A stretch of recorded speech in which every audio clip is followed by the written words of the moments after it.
So here's a question for you. Is No Nut November more important than Pride Month? You see, one is a celebration of sexual orientations, and the other is a rejection of certain sexual actions. One focuses on the lives and sexuality of a relatively small amount of people, and the other started as sort of a meme and has evolved into an awareness month around porn addiction, which is an issue that I would say the vast majority of men suffer from today. One gets a large amount of corporate support by companies who wish to either make money or, at the very least, not lose money by passing purity tests, and the other is almost entirely ignored by mainstream culture. So I will admit that this is not exactly an apples to apples comparison, okay? But since they are the kind of two sexually themed months, I think they're the only two sexually themed months. I don't know, is there a women's month? I mean, I guess we can't really define a woman right now anyway, so let's not do that. But this is the internet, so we can have conversations like this. So let's get into it. Now, I assume that everybody knows what Pride Month is. You know, it's the celebration of the people, the history, the accomplishments of all those who identify under the LGBTQAI plus flag. There's got to be is there a shorter term for that? An accepted shorter term? I don't think you can just call them gay, right? Because they're not all gay, right? That's why there's the acronym. I don't know. I'm just going to say rainbow people moving forward. I don't mean it out of disrespect. I just don't want to keep having to spell that out. But basically, that's what Pride Month is. It's the celebration of rainbow people and rainbow culture. All right. So, okay, good enough there. Now, do you know what No Nut November is? Maybe not. This is less popular, but it's gaining steam. No Nut November started as a meme. It was just kind of like a joke, just like, yeah, you can't nut in November, no masturbation, basically no orgasm. I mean, like officially it was like initially like just no male orgasm. That was the idea. You could, I guess, edge and you could watch porn. And it was just really just a joke to make funny memes about. And it was supposedly then followed by Destroy Dick December, where you then have to jerk off an increasingly, higher amount each day. So, December 1st, it's once, the second, it's 2 times, third, 3 times, so on and so forth until eventually you destroy your dick, hence the name. And this was funny and everything, but during that time that like this kind of meme caught on, it was also around the time where awareness around porn addiction was rising. And so it's kind of like been by people who, are anti-pornography, who are in the porn addiction recovery space, like, the NoFap community and whatnot. They've kind of taken this No Nut November month and used it as a porn addiction awareness month. And I've pretty much gone with that because I see this as a massive problem, which is, why we're talking about it today. We've got, the Pride Month, it's got huge amounts of visibility, but then we got No Nut November, which, it's not quite up there. But I think that's wrong. We need to get No Nut November to be a officially recognized month. All right, we gotta petition Joe Biden. Come on, Joe. Let's go. No Nut November. It's got to be part of, your platform, man. If you want to get 2024 locked down, I think, you gotta make some moves on the No Nut November front. Now, some people I'm sure will be offended by me even making this video, even asking this question, right? How could you compare No Nut November, this stupid meme, to, this holiday that celebrates the struggle and triumph of these deeply marginalized people? And if that were still the case, then I would agree, right? Like in certain parts of the world, things are still pretty messed up. If you're still throwing non-heterosexual people off of roofs, well, that's seriously screwed up. Stop that, all right? The rainbow people, they deserve as much love, freedom, dignity as anyone else, all right? I'm fully behind that. People should not be, having their lives ruined, should not be getting attacked, okay? That's absolutely screwed up. But that's not where we're at in modern culture today, right? Modern culture today is extremely pro-rainbow, pro-pride. It's like every major brand is supporting it. You see the rainbow profiles everywhere during the month. All of the big companies, they're putting rainbows on everything, okay? And, okay, so like, it's like any mainstream platform, all right? Any big platform for a person, if you are anti-rainbow, you are going to get way, way, way more hate than if you're pro-rainbow. Bottom line. I mean, if anyone can point to any major untruth there, then let me know. But that's what I see. And I even see that in my own social circles. Okay. And I mean, yeah, I'm sure there's still individual instances of bigotry. There always will always be individual instances of unjust discrimination. But that's not where we're at now. Now, I also get that there's always going to be people who are so deeply dyed in the tie-dye that they're going to be saying, oh, the rainbow rights have not gone far enough until anyone can use any bathroom they want, that until infants can transition, until pronouns are enforced by law, and there is a furry on the board of every company in America, then things have not progressed far enough. There still is discrimination. And okay, you know what? You can say that, and I'm just going to have to disagree, and we can take that conversation another time. But that's not what I want to focus on here today. My big point is that I think No Nut November is pointing to an issue that is far more severe today than Pride is. You know, Pride is more of like a celebration of like, hey, here's a struggle and people have gotten past it and hurrah, okay? And that's good. We need to celebrate good things. We need to celebrate people being treated with dignity, of course. But right now, we're dealing with a real serious problem with porn addiction, and a lot of people who are unfamiliar with this conversation, they might be rolling their eyes right now. It's like, oh, come on, porn? Is that really that big of a deal? Right? Like I get this a lot, and yeah, it is. It's hard to get good numbers on this stuff because there hasn't been a ton of studies on exactly how all the numbers shake out. There's a bunch out there, but they all kind of say sort of different things. Like my own estimation here is about 80 to 90% of guys are hooked on porn. I mean, we do know that about 35% of all internet traffic is porn, which if you just think, 35%, what does that mean? It's hard to conceptualize that, but then you have to think of like how much internet traffic there is. Like the world runs on the internet, and 35% of it is people jerking off or, women doing whatever, doing their thing.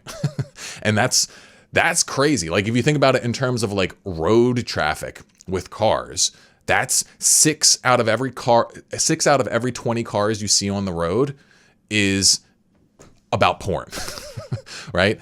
And obviously, the fact that you don't have to drive anywhere to get porn is a big part of why it's such a big deal today. But we didn't have the issues that I'm going to be talking about in a second when it was just magazines and videos. I guess we did at a much smaller rate, but since everyone's got their porn in their pocket now with their cell phones, it's fundamentally changed the game. It's fundamentally altered human operation, because it's created this massive disruption at the core of human life, which is sexuality. Because think about it, all right? Think about how society is structured as a whole. What's like the fundamental unit? It's the individual, right? And then the next largest unit around that really matters, it's the family, right? And so what's the family built off of?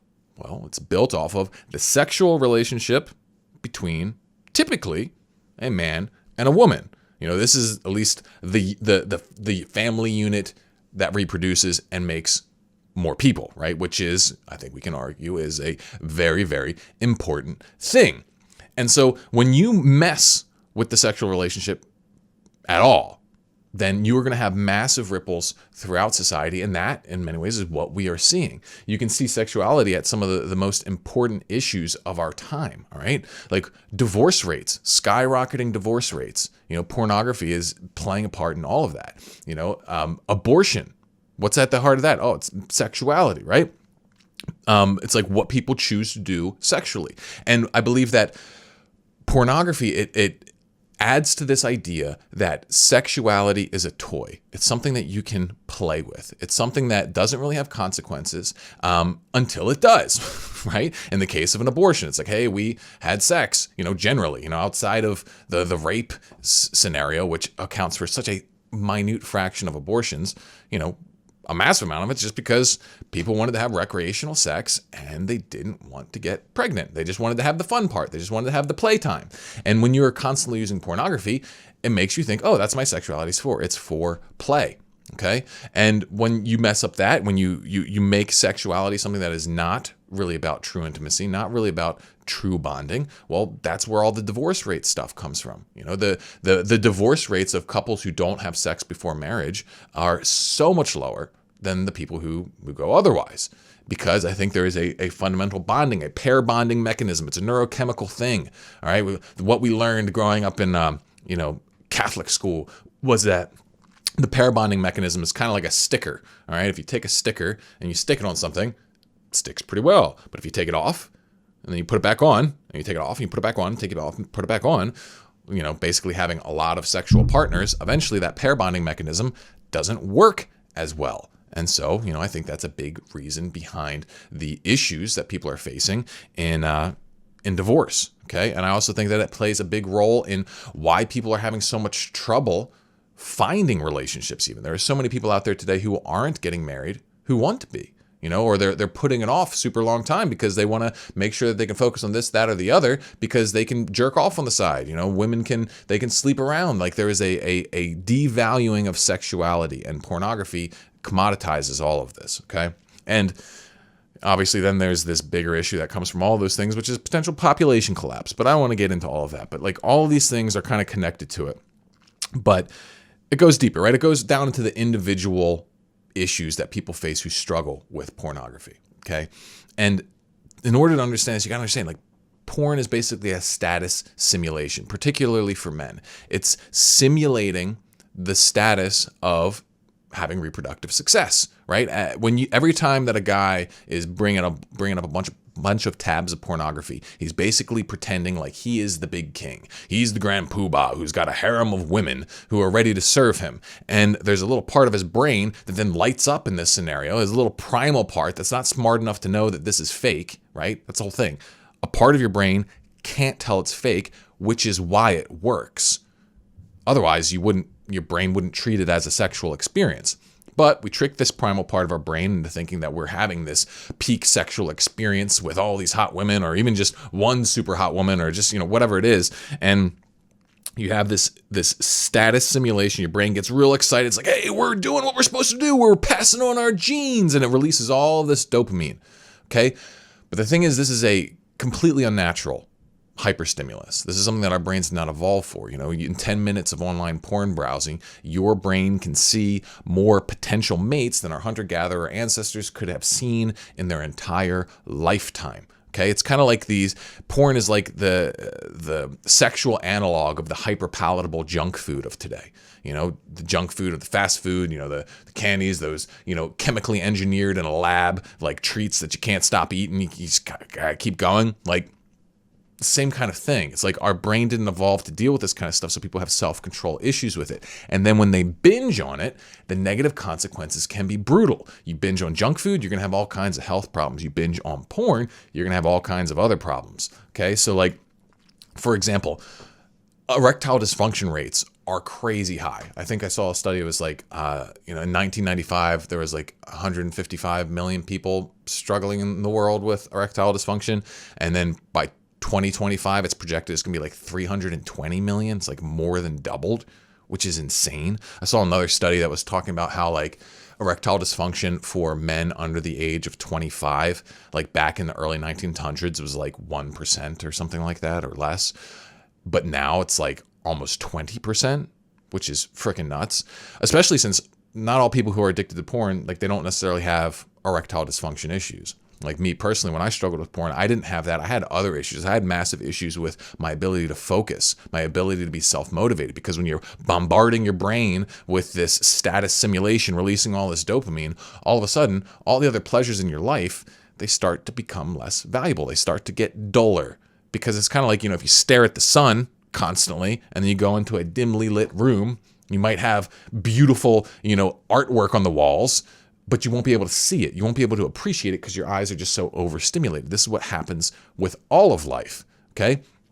And so porn is like robbing guys of their ability to take action, to drive forward. And when a man can't take action and drive forward, well, guess what? He's not able to raise his status. He's not able to become, the best man that he could ever be, right? Like, and personally, that sucks for him, because a man's attractiveness basically is his status. It's, you take the combination of a man's social, financial, physical status, that's like how hot he is, more or less. You take those things, you combine it together, that determines what kind of girl he could get to look at him. And so if he can't actually do the things that would allow him to make the girls that he would want look at him, well, that's ruining his life, and it's also screwing up things for women, but that's also screwing up things at large for society. Like, how many geniuses have been untapped in our generation because they don't have to go out and earn the admiration of a woman to scratch their sexual itch? They just get to sit around and fap.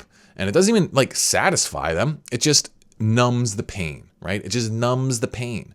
The problem is, like, as you keep doing that, you keep, not advancing in life in the way that you would like. You keep not building that deep, intimate connection with another person, building a family, these things that bring a higher level of fulfillment. Well, then your life actually becomes worse. It can become shallower, especially if you start dealing with sexual dysfunction. You start dealing with maybe some of the other forms of sexual dysfunction where you start getting weird escalating fetishes or, all kinds of stuff like that. Like, it can make you just want to lean into porn harder to escape all of those painful realities. It creates this negative spiral, which then can feed into other forms of escapism as well. And it's not just men that this is screwing up, it's screwing up women as well.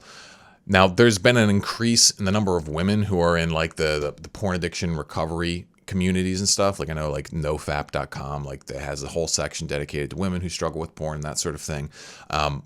But it's not like, I would say on average, the bigger impact on women is that they then have to compete, right? Like, if they're going out in the dating market and guys are watching, specific kinds of sex acts that are, a normal woman would never naturally consider, but now they have to like, oh, I got to let this guy do what on my face? I have to let him stick it where? And it's like, I have to do it on the first date or else he's going to just pass me on. It's like, this is the kind of culture that we're creating for women, and it sucks, and then you've got the whole physical side of things where, in a lot of ways, I think an eating disorder and like addiction to plastic surgery and that kind of shit is like the female equivalent of, a porn addiction, because they're just doing a different kind of status simulation. And it's just, it gets weird. It warps everybody in every way, and it's messed up. Now, I remember hearing one time that the rainbow people really love porn, and that if you talk bad about porn, you're actually being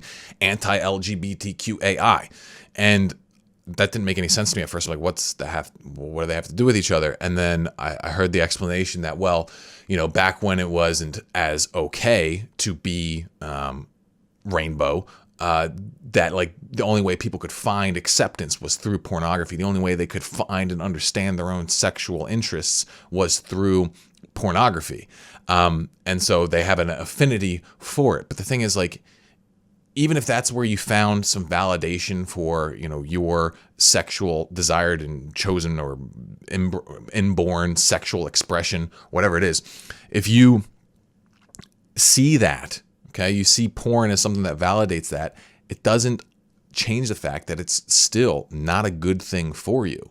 It's something that will warp and morph your sexual tastes. It can inhibit your sexual performance. And generally, it's just going to rot your brain. It's just junk. That's all it is. It's junk status, junk dopamine that's not good for you.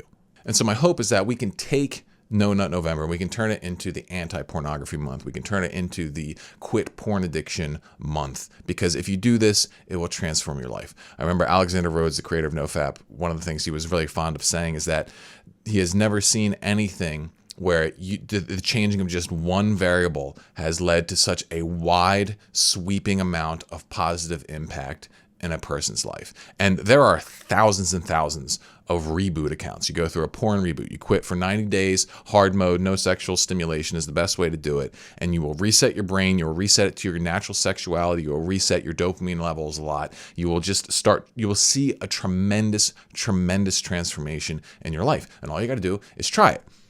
Problem is, it's very difficult to do. Most people cannot do it. Most people struggle. This is why it became a meme in the first place, because once you're already hooked on porn, it's very difficult to stop. Once you're already hooked on masturbating to it constantly, you're addicted to that orgasmic high, and it's something that you get all the time, particularly through some hyper stimulated digital means.